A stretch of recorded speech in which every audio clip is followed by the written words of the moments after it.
আলহামদুলিল্লাহ।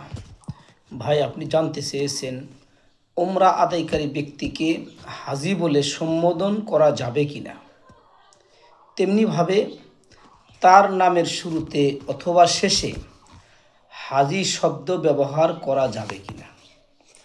মাশাআল্লাহ, খুব সুন্দর একটা গুরুত্বপূর্ণ প্রশ্ন। আমাদের বাংলাদেশে এ জাতীয় সমস্যা রয়ে গেছে।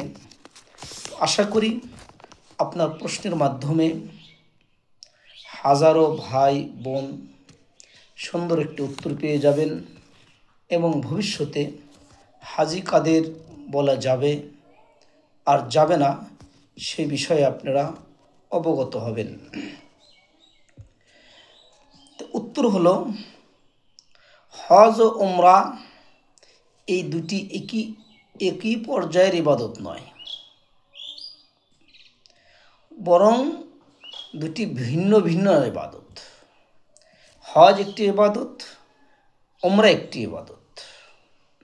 হজ আল্লাহ তাআলা যার উপর ফরজ করেছেন নির্দিষ্ট সময়ে নির্দিষ্ট মাসে, সেটা আদায় করা। আর উমরা এর ব্যতিক্রম।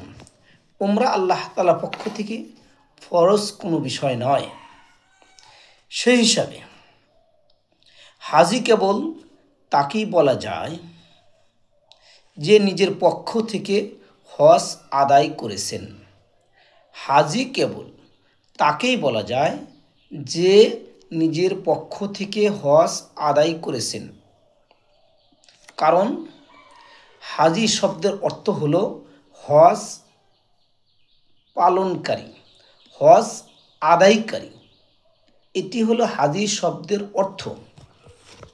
কাজেই যে উমরা আদায় করে তাকে হাজি বলা এবং তার নামের শুরুতে অথবা শেষে হাজি শব্দ ব্যবহার করা এটা ঠিক নয়।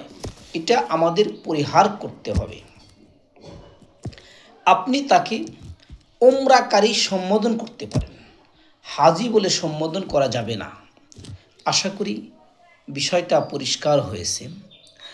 হাজি যারা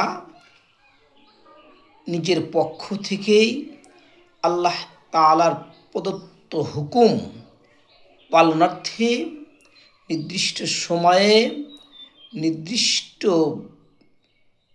মাসে আল্লাহ তাআলার হুকুম পালন করে, তাদের কাছে পরেরটুকু হলো না।